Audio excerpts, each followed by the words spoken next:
Miracle Within Enrich Your Life. Welcome to this episode of our podcast, Even Superman Needs a Leave. I'm clinical psychologist David, and today we are grateful to have our guest, Papa Tommy, with us. Tommy, tell us more about you. All right. Hi, everybody. My name is Tommy. I'm currently a father of two, and I'm 2 years short of 40. Yeah, and I only have one wife. Okay, what do you work as? Oh, okay. I'm a financial planner, so I've been in this line for 16 years. So what do? I'm a solutionist in terms of financial advice to my clients. So whether is it risk management like insurance or investment or will writing or even setting up trusts. I believe you would face daily pressures and struggles. So maybe you can let us know more about the struggles and also pressures that you face as a man that maybe people don't always see. Well, what I can say is what we usually face is the expectations that we have from other people and sometimes even ourselves. Tell us more about these expectations. So for me, I'm the eldest in the family. I have two more younger siblings. So naturally, as the eldest in the family, there are certain expectations on you, whether it is being said out or without. But we will still feel that there's a certain expectation on us that we need to do better so that we can be a good example to our siblings or even have the responsibility to take care of our parents. Yeah, so there's something that I do struggle even until today. So expectations wise in terms of taking care of the family, the younger Yeah. ones, and also the parents. My parents, yeah. It was pressuring lah. In a way, it is pressuring because you are afraid that you are not good enough or you have not done enough or you're not doing enough. So this is always at the back of my head. And it's interesting because you are saying that, hey, I'm not good enough. I need to do better. And this aligns very much with how the society sees a man to be. And a man needs to be strong, need to be independent. So how do you manage all these expectations that society has on men? How do you think it has shaped the way that you deal with the struggles that you have? Frankly speaking, I don't think I'm doing a fantastic job for now.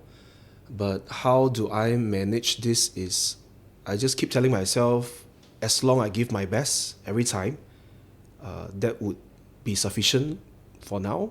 Yeah.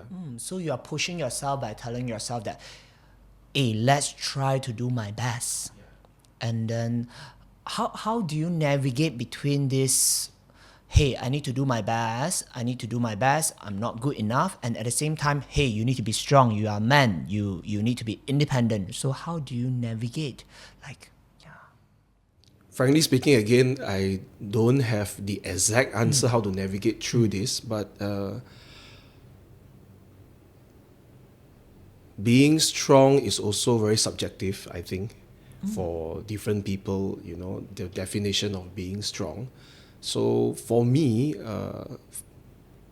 maybe how I cope with this is constantly reminding myself the decisions that I make can influence how things would revolve around me or the people around me, how would they respond to how I respond to struggles like this. Yeah. So you are telling yourself that, yes, Tommy, I can be strong, but at the same time, if I am pushing myself too much, people around me would also see that, hey, I am dealing with this maybe too much, and that would help you to maybe be a bit kinder to yourself. I think whether am I kinder to myself, I'm not really sure. But what I would position myself is, let's say, at that point of time, this is my emotion that I may want to release it. But at the back of my head, I will also ask myself, if I were to be this blunt, how would the other party receive this? Especially, let's say, my family members. Would this actually build them, or will this actually break them? You highlighted a very good point that even man has emotions. Yes. And sometimes when definitely. you have all these emotions, the first thing that before you express, you actually think about the consequences Yeah. of whether you are building or breaking the people receiving it. So let me check in with you regarding all these emotions and difficulties here. Can you tell us a time whereby you are really struggling with something, but you found it really difficult to express this to someone else?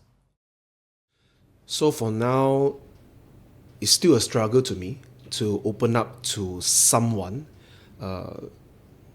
Reason is also what I said to you, that I will always I would put myself in the other party's position, where if I were to share this with that person, would it actually, even though it might be good for me because I'm able to release it out, but how would the other person perceive it, in the sense that would it actually, that person would actually able to help me, or I'm actually sharing the struggles and then it might bring that person down.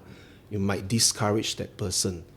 Is there a specific moment that you could recall, like an incident, an event in your life that you initially want to like shout at that person, but you held back?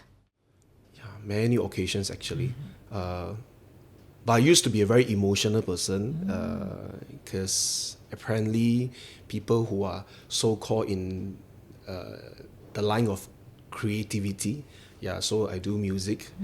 So they say people who deals with music are more emotional. So I'm not. I guess I can agree with that. So, but I also seen how the actions from me, or the words that I spoke out of emotion outbursts, affects the other person. So that's why I'm constantly reminded and conscious that about how I deliver what I would like to say to the other person. Yeah. So back then, when you were very emotional, you have caused some pain to the others receiving it, and that incident itself helped you to remind yourself to be a bit more mindful regarding what you want to share. In that case, then, how do you usually relieve all this like pent up emotions in you? I'm thinking that wow, maybe you are really angry. So how do you express them then? That's also a very good question. I try to release it through exercises.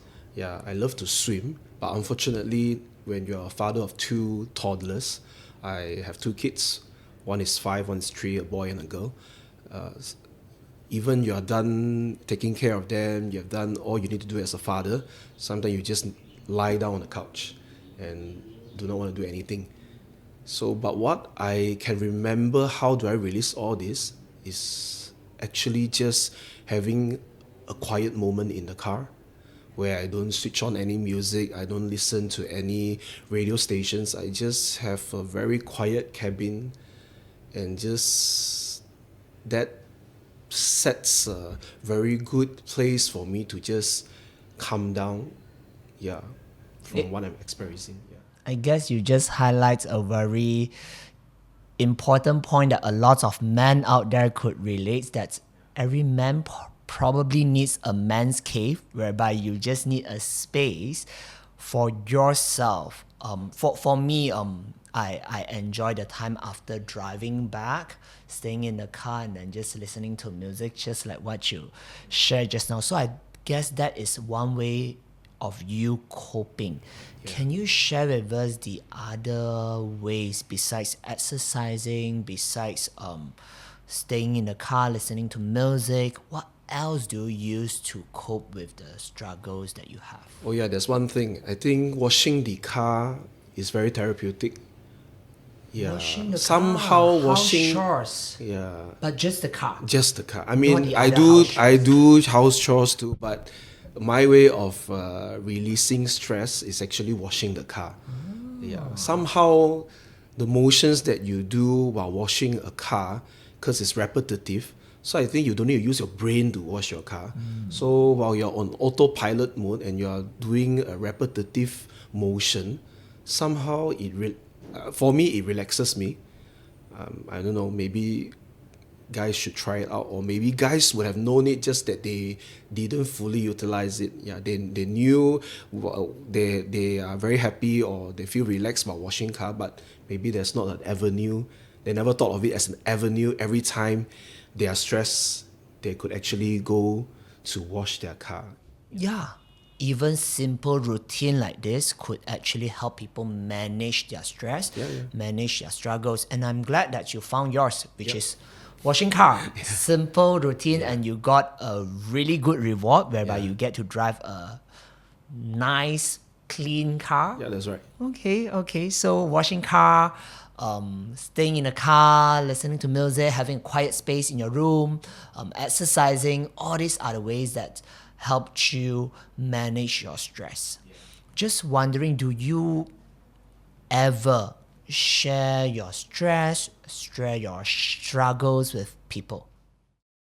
So, like I mentioned, I still find it a struggle to share with someone else due to the fact where I'm afraid that it might break the other person. I don't know why. I just do not. If I can, I do not want to discourage people around me. So I think because of this, having a belief system is very important. Like for me, I'm a Christian, so I pray. So you share to God? Yeah. Okay. Because And God never, for us, my belief system is God never fails us. But human beings, no matter how good they are still human beings. So I have my fair share of experience where I trusted someone too much, someone that I look up to, and unfortunately, that person hurt me by telling the secrets, in a way, secrets in the sense that I do not want people to know of a certain struggle that I have, but I hear it from another person. So it was leaked from his mouth. So after that incident, I have an issue of trust. Yeah. can you tell us more specifically regarding that incident? If I remember it correctly, it was something that I was struggling with, which yet I didn't want anyone to know about it.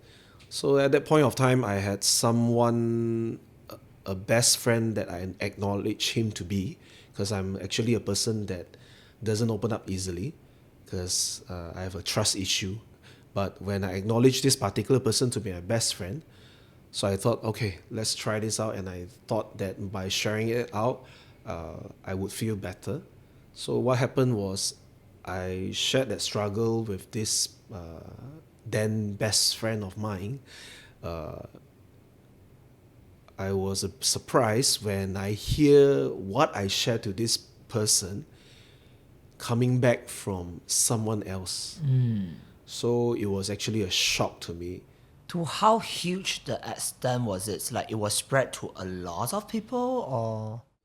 To be frank, I'm not sure how many people have heard it, but the fact that I heard it from someone else, it is already very, lack of a better word, devastating for me, because I never expect it to be that way. Yeah. So you felt disappointed. Yeah, disappointed is a milder word, I would say. I would say that I was really shocked that how I was questioning myself. I was, doubting, how can a best friend of mine who's supposed to keep my secrets and who's supposed to just be there for me and just, I don't know, casually share it out, or intentionally or unintentionally, to someone else, and that came back to me from someone else. So I thought that it was, yeah. So I guess from there onward, you chose to keep things more to yourself rather than sharing with others. Yeah, unfortunately, yes. And that's a common fear that not only men have. I think the women out there also are facing similar fear. Once the trust is broken, it's never there. So trust is a very interesting thing. So which explains why you don't usually share with the others, because sharing with others, not only you may discourage them, but it also run a risk that the people may not be able to be trusted. So, which is why you chose to share it with God. Okay, I'm glad that you found your ways of managing between all these things.